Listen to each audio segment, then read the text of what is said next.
Hello, everybody, and welcome back to Math 105. Plan for today is we're going to finish off Standard 18 and start in on Standard 19. Meaning we're going to continue our discussion of elliptic geometry. We're going to look a little bit more at spherical geometry. And in doing so, look at a couple new propositions of Euclid's related to Euclidean geometry to see if they still work under this model of elliptic geometry.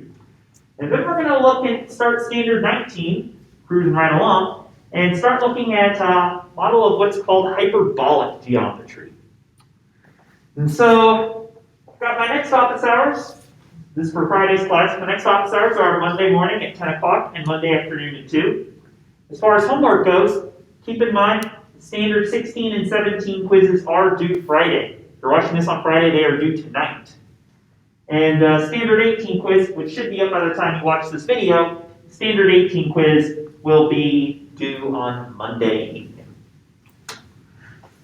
So, where do they put mathematicians who commit crimes? They put mathematicians who commit crimes in prison so that they can be with all the other convicts. Okay, so I'd start off by doing a little bit of recap as to what we were doing in Standard 18 so far.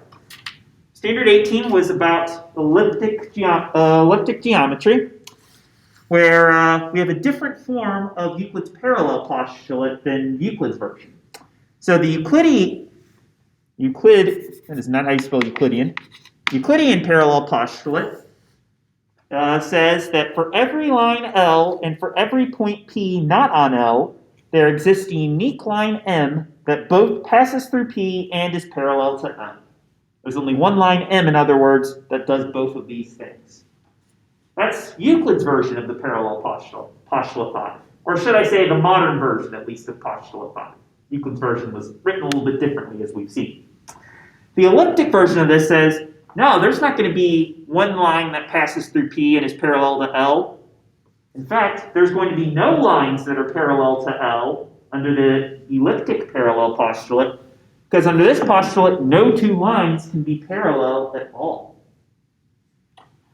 And the form of geometry we were looking at last time that was a model of elliptic geometry, and was spherical geometry. And as a reminder, when we say that spherical geometry is a model of elliptic geometry, that just means that spherical geometry is a way of looking at things in which the way we define lines, points, angles, etc. satisfies the elliptic parallel postulate rather than the Euclidean version. And the model of spherical geometry we were looking at was this one where all of our lines are great circles on the surface of a sphere, meaning circles that enclose the maximum possible area inside of the sphere.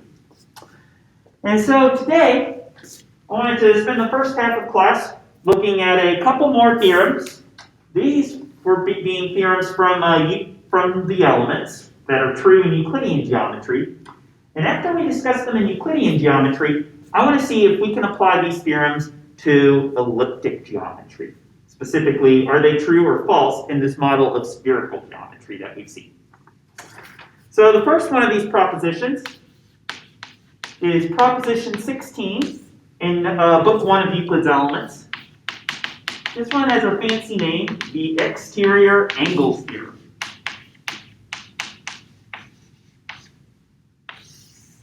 And what this theorem says is that in any triangle,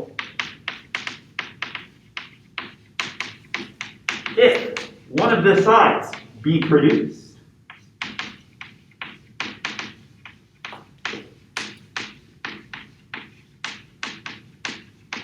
the exterior angle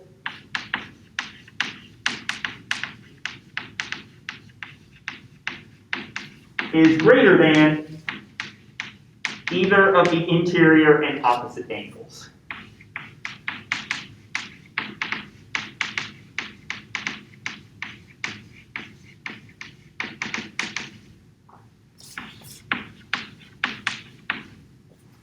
So let's see if we can draw a picture to say what this proposition is trying to say. So suppose we have a triangle that looks something like this. This will be our point A, this will be our point B, this will be our point C.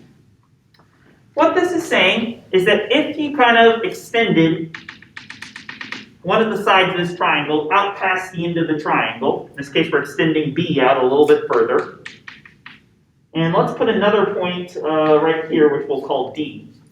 The angle ACD here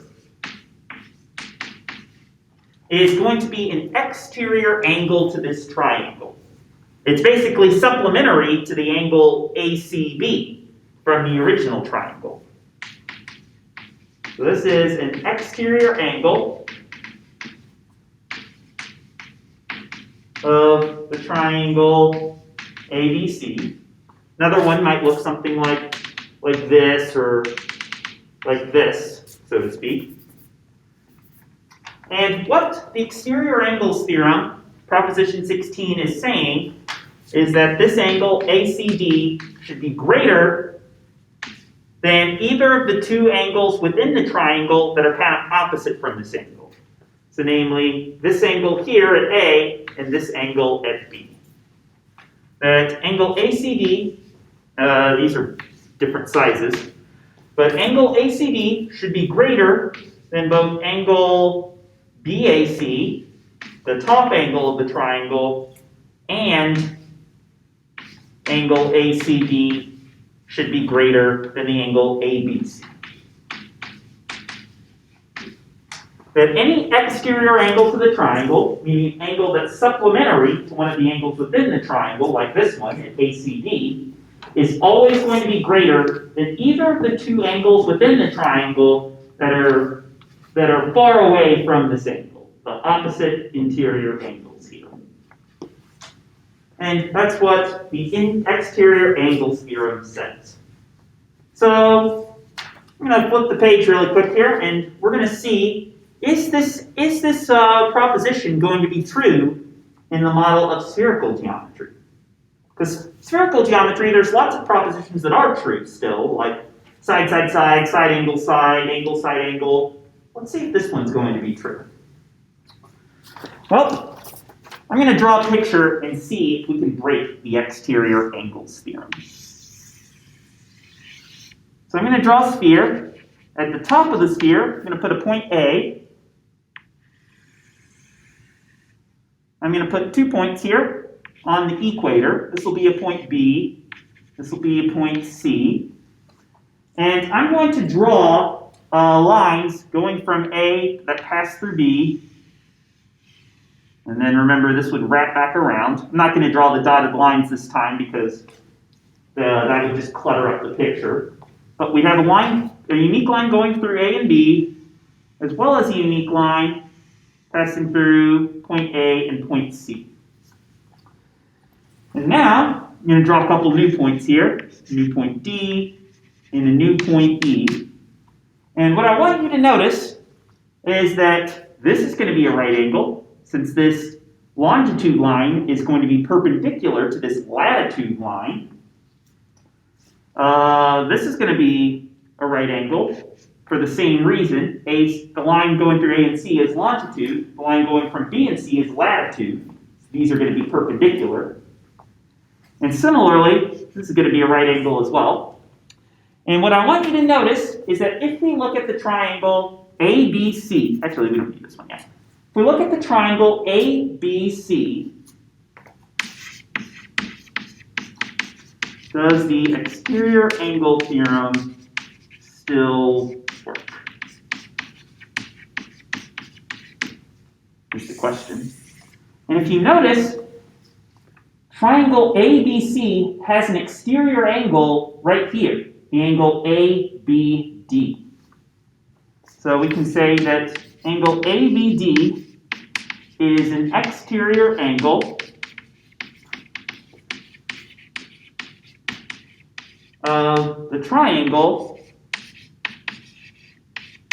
ABC. Why? Because if you look at this angle here within the triangle ABC at B, ABD is supplementary to angle ABC here. And so ABD is exterior angle.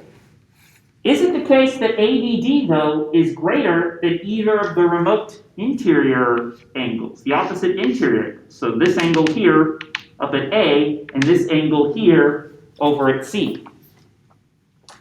Is angle ABD greater than the two interior angles opposite? Certainly looks like ABD is greater than the angle way up here at A. But what about this angle, ACB? I would say ABD is not greater than the angle ACB. In fact, I would say they are equal as angles, because they're both right angles. And remember postulate 4, all right angles are equal to each other. So we could say, however, angle ABD is, get a better piece of chalk. Angle ABD is not greater than angle ACB, one of its opposite interior angles.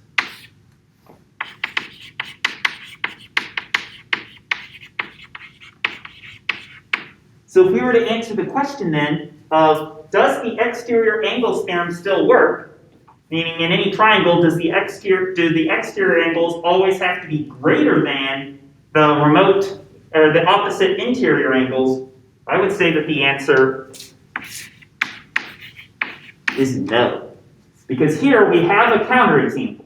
We have an example of a triangle, ABC, where one of the exterior angles, angle ABD here, is not greater than this angle, than this opposite interior angle, ACB. They're exactly the same size.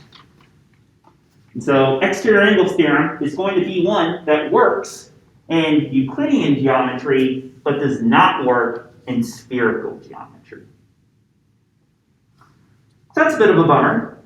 Exterior angles theorem works in one, but not the other. Let's see if we can look at another theorem from Euclidean geometry to compare how it works in this model of elliptic geometry, the spherical geometry.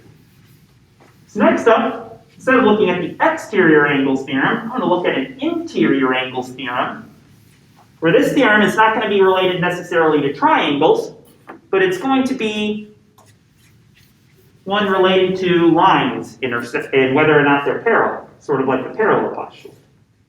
So this one is going to be proposition 27. My favorite. For those of you who don't know, my favorite number is 27. It's because I was born on 27. Alternate interior angles theorem.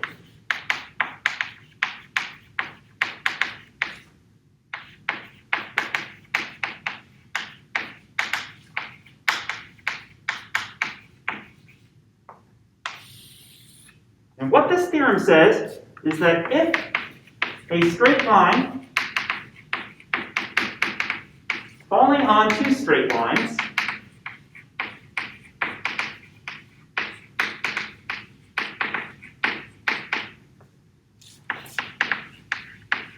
make the alternate angles equal to one another.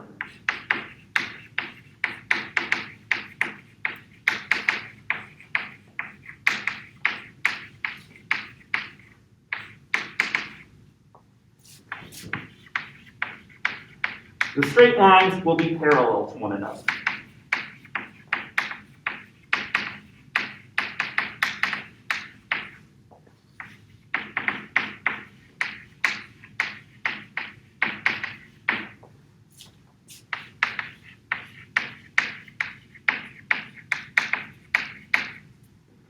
So let's see if we can draw a picture to make sense of what this means in Euclidean geometry.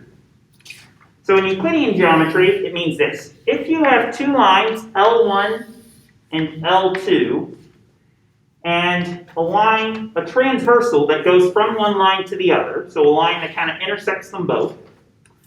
Let me label a few points here. This will be A, this will be B, this will be C, this will be D, this point right here will be E, and this point will be F.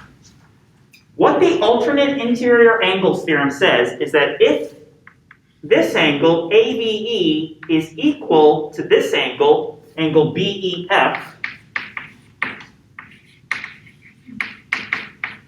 is equal to angle BEF, where these are alternate interior angles, meaning interior angles that sort of, that kind of interior angles where this one line cuts through L1 and L2. But they're on opposite sides of L1 and L2 here. If these angles are equal to each other, then L1 is parallel to L2. Then L1 and L2 will never cross each other. We can also say this is going to hold true if angle CBE is equal to angle BED. Meaning if this angle is equal to this angle, then the alternate interior angle theorem will tell us the same thing. L1 and L2 have to be parallel. On the other hand, if we were to end up, I'm going to go ahead and stand out of the way so you can copy this down, pause the video if you need to. On the other hand, let's try and draw these a little bit differently.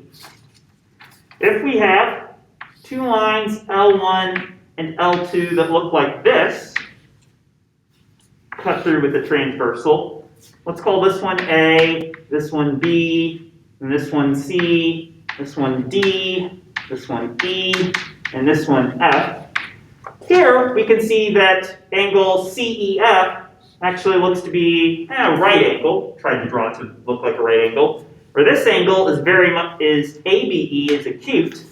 And so in this case, we could say that if angle ABE does not equal angle BEF, then L1 is not going to be parallel to the line L2. And so you might be thinking right now, Dr. Burstel, this picture looks very familiar to me. That's because this is essentially saying the same thing as Euclid's version of the parallel postulate. According to Euclid's version, he would say angle ABE and angle BED add up to less than two right angles. Therefore, these two lines, if we were to keep going on the left-hand side, would eventually have to intersect. Saying a very similar sort of thing, except instead of having interior angles on the same side, one's going to be on the left and one's going to be on the right here.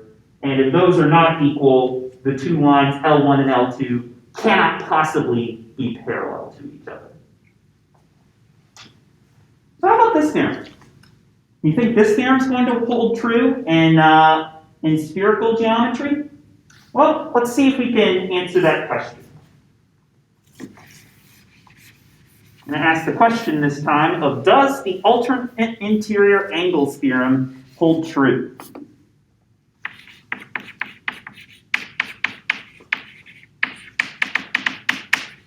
Does it still work? In fact, we can even use the same picture. I don't have to draw a new one. I'm going to erase a few of these lines. And so here, I want you to notice something else. I'm going to call this line going from A through B, I'm going to call this line L1, and this line going from A through C, L2. And then this line we can call M. M will be like the equator here, where L1 and L2 are both going to be longitude lines on the sphere.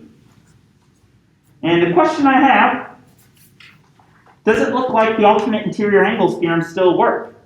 Well, I think we can say that there's two pairs of alternate interior angles here, so where M cuts through L1 and L2, namely, oops, sorry, I drew these on the wrong side, these two. We can say that angle ACE and angle CBE are alternate interior angles to where M cuts through L1 and L2.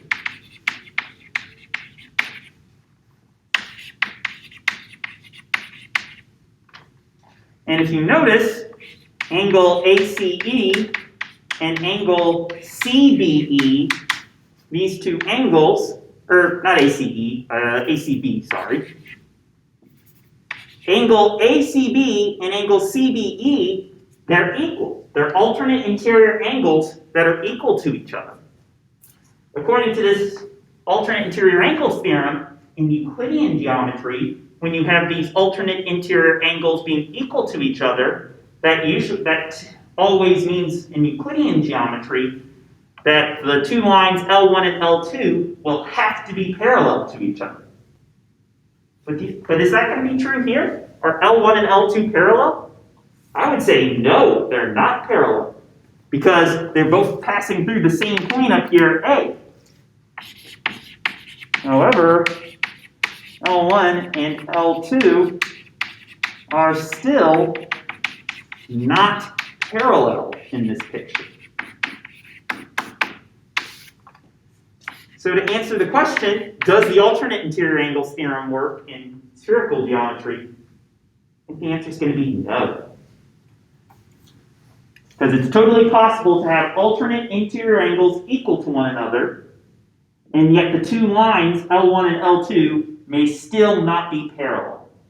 That's impossible to happen in Euclidean geometry, according to Proposition 27, but Proposition 27 no longer works in spherical geometry. And so, the big moral of this packet, the one thing I want you to take away, is that if you change up Euclid's parallel postulate, postulate 5, to some other postulate, in this case the elliptic parallel postulate, it's possible that some of the theorems from Euclidean geometry still might work, like side equals side, side, side, side, propositions 1 through 3 would all still work here in spherical geometry, but some other propositions will no longer work. In this case, alternate interior angles theorem, exterior angles theorem, as well as the proposition that says the angles in any triangle have to add up to exactly 180 degrees, no longer may hold. Okay, and this is going to be the end of Standard 18. So next up, I want to take a little bit of time just to start talking about Standard number 19. It's like I'm the last one, we're getting there, which is going to be a standard similar to Standard 18, in which we're going to look at another non-Euclidean model of geometry, where we're going to replace the Euclidean parallel postulate with a new parallel postulate. Except this time, we're not going to have the elliptic parallel postulate. We're going to have the hyperbolic parallel postulate. So give me just a second here so I can erase the board.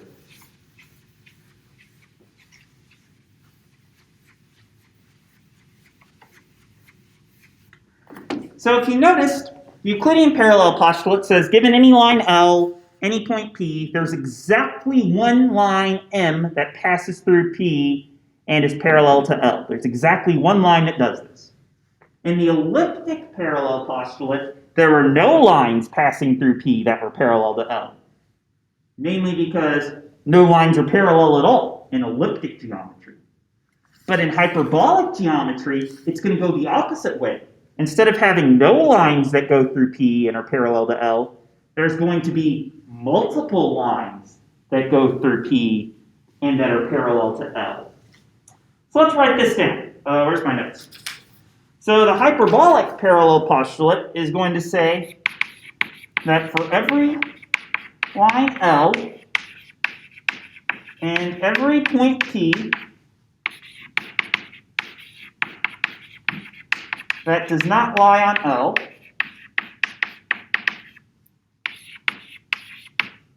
there exist at least two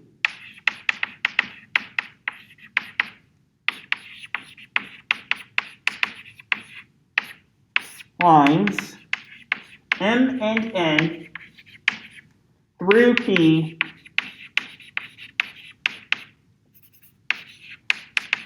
that are parallel to the original line L. So just to give a little bit of a picture of what that looks like, we're saying, here's our original line L, here's our point P. If the hyperbolic parallel postulate is true, then instead of just getting one line through P that's parallel to L, we're going to get several. So there might be one, there might be one, there might be another one. And now you might be thinking to yourself, Dr. Gerstle, that's silly. Those aren't lines, they're curving and stuff. Well, keep in mind, Euclid was totally okay with having lines that could curve. That was part, not straight lines, but lines in general. And the way we're going to be able to get multiple lines passing through P that are parallel to L is ultimately going to be through defining lines and points in a different way than what you're used to. Similar to what we did with elliptic geometry in looking at points and lines that only lie on spheres. And so, hyperbolic geometry is basically going to be studying geometry where the hyperbolic parallel postulate is true. So this is going to be a system of geometry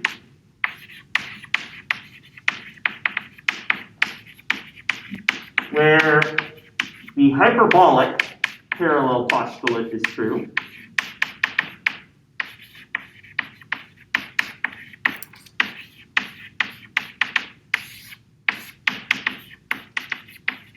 And just like how we looked in detail at one way of looking at a model of elliptic geometry back in Standard 18 with spherical geometry, we're going to do the same thing with a model of hyperbolic geometry, where this one is going to be called the Poincare disk. So let's see if we can interpret what this model is going to look like.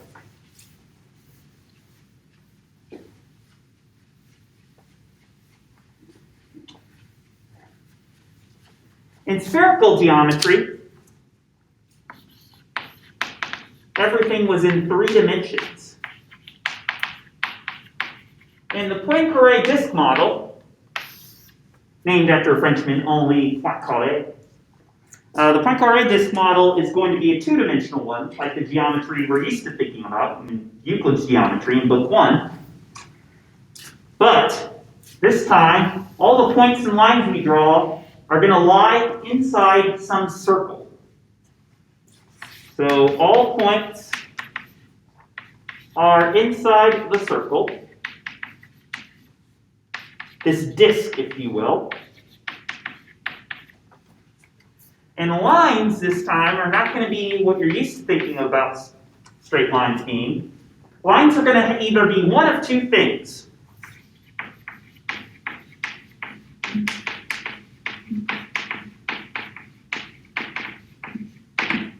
First, any line that starts at one point on the circle and ends at the opposite point on the circle, going straight across in a straight line like this, that's something that will count as a line in the Poincare disk model. So we're going to call lines like this a diameter of the disk, where by a diameter, what I mean is a straight line, in the way you're used to thinking about straight lines, connecting opposite points on the circle.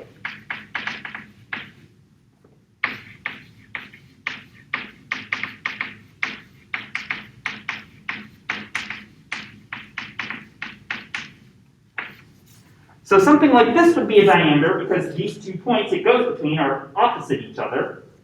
Whereas if we had tried to draw something like this, that is not a diameter, not a line in the Poincare disk model because these 2 points are not opposite each other. They're not on complete opposite ends of the disk like the first 2 were. So that's one way of having lines in this model.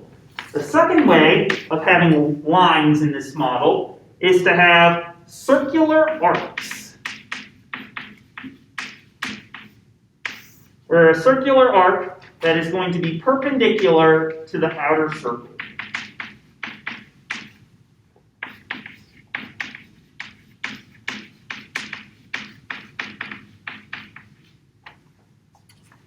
And so something that might look like that would be something like this.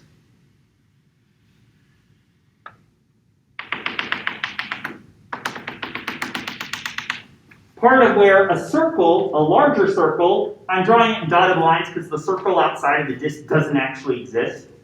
But it's the arc of a circle that is perpendicular to the disk, meaning where this arc meets up with the edge of the disk, we always want to be at right angles. So something like that would be considered a line within the Poincare disk model. If we want one that's maybe a little bit smaller, we could draw one that's maybe a bit like this. Not quite like that.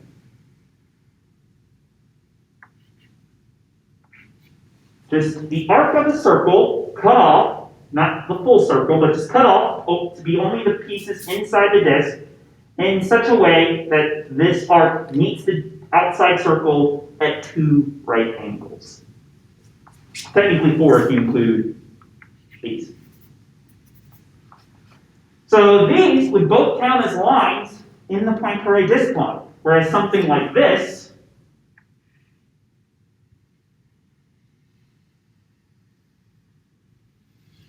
would not, because this is not a right angle. This would not count as a line in the Poincare disk model.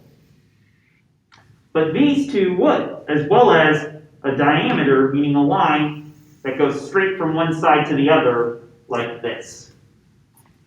So Dr. Gerstel, you say the lines have to be one of the following, either one of these diameters or one of these circular arcs, but which one, if it's one of those? Well, but what I'm saying is that both of these types of things count as lines. If there's a circular arc that meets the disk at a right angle, that's considered to be a line. If you just have a straight line going from one point to its opposite point, that's also a straight line. And so, unlike with spherical geometry and regular geometry, where all lines essentially look and behave the same way, some might be longer than others, this is actually a model of geometry where not all lines look alike. Some lines may be straight lines like this, and other lines might be curved ones, like pieces of circles like that. Sort of like how in Euclid's original definition of lines, you could have straight lines or curvy lines. Same is true in the Poincare disk model. Some lines are straight, some lines are not. And what theorems and propositions are going to be true in the Poincare disk model? Well, propositions 1 through 3, still going to be true. Side, angle, side, side, side, side, angle, side, angle, angle, angle, side, all still work in the Poincare disk model. So hear what you're thinking. All right, Dr. Gerstel, what theorems are not going to work in the Poincare disk model? Well, there's going to be some that work differently in the Poincare disk model, this model of hyperbolic geometry, than in Euclidean geometry.